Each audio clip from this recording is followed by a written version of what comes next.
नमस्कार। आज हम बात करने वाले हैं broadcast engineering consultants India limited, जिसे हम BCIL के नाम से जानते हैं, उसकी एक बड़ी भर्ती के बारे में। ये भर्ती विज्ञापन संख्या 535 के तहत निकली है और दिल्ली NCR के एक सेंट्रल गवर्नमेंट हॉस्पिटल में कॉन्ट्रैक्ट पर नौकरियों का एक बड़ा मौका लेकर आई है। तो चलिए इस पूरी भर्ती प्रक्रिया को 5 आसान हिस्सों में समझते हैं। सबसे पहले देखेंगे कि ये मौका असल में है क्या। फिर जानेंगे कि कौन कौन से पद खाली हैं, आपकी योग्यता क्या होनी चाहिए, अप्लाई कैसे करना है और आखिर में कुछ ऐसी जरूरी बातें जो फॉर्म भरने से पहले पता होनी चाहिए। तो पहला सवाल, ये अवसर है क्या? देखिए, BECIL जो कि एक मिनी रत्न कंपनी है, दिल्ली NCR के एक सेंट्रल गवर्नमेंट हॉस्पिटल के लिए मैन पावर की भर्ती कर रही है। मतलब लोगों को हायर करके उस हॉस्पिटल में तैनात किया जाएगा। अब एक बात जो बिल्कुल साफ साफ समझनी है, ये कोई परमानेंट सरकारी नौकरी नहीं है। विज्ञापन में साफ लिखा है कि ये सभी पद पूरी तरह से कॉन्ट्रैक्ट बेसिस पर हैं, मतलब एक तय समय के लिए ही होंगे। चलिए अब आते हैं उस हिस्से पर जिसका सबको इंतजार रहता है कि आखिर इस भर्ती में कौन कौन से पद उपलब्ध हैं। तो यहाँ मौकों की कोई कमी नहीं है। अलग अलग डिपार्टमेंट्स में कुल मिलाकर 78 से भी ज्यादा पद निकाले गए हैं। आइए कुछ पदों पर नजर डालते हैं। जैसे पेशेंट केयर मैनेजर के 5 पद हैं, जहां महीने के 30,000 रुपए मिलेंगे। डेटा एंट्री ऑपरेटर के 10 पद हैं, सैलरी है 25,506 रुपए। और मल्टीटास्किंग स्टाफ यानी MTS के 10 पदों के लिए 20,930 रुपए महीना तय किया गया है। यहां पदों की काफी वैरायटी है, मतलब करीब 16 अलग अलग तरह के पद हैं। इन्हें हम मोटी मोटी 4 कैटेगरी में बांट सकते हैं: पेशेंट केयर, मेडिकल और टेक्निकल स्टाफ, एडमिनिस्ट्रेटिव रोल्स और सपोर्ट सर्विसेज। ठीक है, तो पद तो देख लिए। अब अगला जरूरी सवाल, क्या इन पदों के लिए मांगी गई योग्यता आपके पास है? यहां अच्छी बात यह है कि हर किसी के लिए कुछ न कुछ है।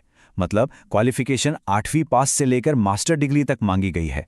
जैसे असिस्टेंट डाइटिशियन के लिए MSc चाहिए, DO के लिए 12वीं पास होना जरूरी है और MTS के लिए 10वीं पास भी अप्लाई कर सकते हैं। एज लिमिट की बात करें तो यहां भी काफी वैरायटी है। ज्यादातर पोस्ट के लिए एक एज ब्रैकेट दिया गया है, जैसे MTS के लिए 18 से 35 साल। लेकिन कुछ पोस्ट ऐसी भी हैं, जैसे ऑप्थेल्मिक टेक्नीशियन, जहां उम्र की कोई ऊपरी सीमा नहीं है। तो जिस भी पद के लिए अप्लाई कर रहे हैं, उसकी एज लिमिट जरूर चेक कर लें। अब आता है सबसे जरूरी हिस्सा कि अप्लाई करना कैसे है। चलिए पूरी ऑफलाइन प्रक्रिया को स्टेप बाय स्टेप समझते हैं। और ये बात बिल्कुल गांठ बांध लीजिए, ये कोई ऑनलाइन प्रोसेस नहीं है। आपके एप्लीकेशन सिर्फ और सिर्फ स्पीड पोस्ट या रजिस्टर्ड पोस्ट के जरिए ही स्वीकार किए जाएंगे। तो पूरी प्रक्रिया को 4 आसान स्टेप्स में समझ लेते हैं। पहला, अपने सभी जरूरी सर्टिफिकेट्स की फोटोकॉपी कराकर उन पर खुद साइन करें, यानी सेल्फ अटेस्ट करें। दूसरा, एप्लीकेशन फीस का डिमांड ड्राफ्ट बनवाएं। तीसरा, फॉर्म को अच्छे से भरें, लिफाफे में डालें और लिफाफे के ऊपर पोस्ट का नाम जरूर लिखें। और चौथा, इस लिफाफे को सिर्फ स्पीड या रजिस्टर्ड पोस्ट से BCIL के नोएडा वाले पते पर भेज दें।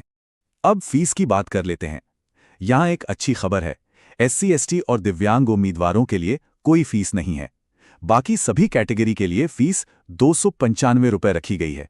एक छोटी सी लेकिन बहुत जरूरी बात जो अक्सर लोग भूल जाते हैं, पूरा एप्लीकेशन फॉर्म सिर्फ और सिर्फ कैपिटल लेटर्स में यानी बड़े अक्षरों में ही भरना है। और हाँ, ये डॉक्यूमेंट्स लगाना मत भूलिएगा। याद रहे, इन सब की सेल्फ अटेस्टेड कॉपीज लगानी है। आपकी educational certificate, birth certificate, caste certificate, experience certificate, pan card और आधार कार्ड। चलिए अब हम अपने आखिरी सेक्शन पर आ गए हैं। इसमें कुछ बहुत जरूरी बातें और सबसे अहम डेडलाइन के बारे में जानेंगे। देखिए, BCIL ने खुद एक आधिकारिक सलाह जारी की है और ये बहुत जरूरी है। इसमें कहा गया है कि BCIL या उनके क्लाइंट के नाम पर आने वाले किसी भी फ्रॉड जॉब ऑफर के झांसे में ना आएं। जाने से पहले कुछ और जरूरी बातें जो दिमाग में रखनी है। पहली, सिर्फ क्वालिफिकेशंस पूरी करने का मतलब ये नहीं कि इंटरव्यू के लिए बुलाया ही जाएगा। दूसरी, लोकल कैंडिडेट्स को प्राथमिकता दी जा सकती है। तीसरी, अगर एक से ज्यादा पोस्ट के लिए अप्लाई कर रहे हैं तो हर पोस्ट के लिए अलग फॉर्म और अलग फीस लगेगी। और चौथी, अपना ईमेल और फोन नंबर एक्टिव रखें, क्योंकि सारी बातचीत वही होगी। तो सारी जानकारी अब आपके सामने है। क्या अब आवेदन जमा करने की तैयारी है? क्योंकि अब आने वाली है वो जानकारी जो सबसे ज्यादा मायने रखती है। ये रही सबसे जरूरी जानकारी, डेडलाइन, आपका एप्लीकेशन फॉर्म 5 जनवरी 2026 को शाम 6 बजे तक पहुंच जाना चाहिए। इस तारीख को कहीं अच्छे से नोट कर लीजिए। खैर, इस तरह की भर्तियों को देखकर एक सवाल ज़रूर मन में आता है कि क्या कॉन्ट्रैक्ट वाली नौकरियां ही सरकारी क्षेत्र में करियर का नया भविष्य बन रही हैं?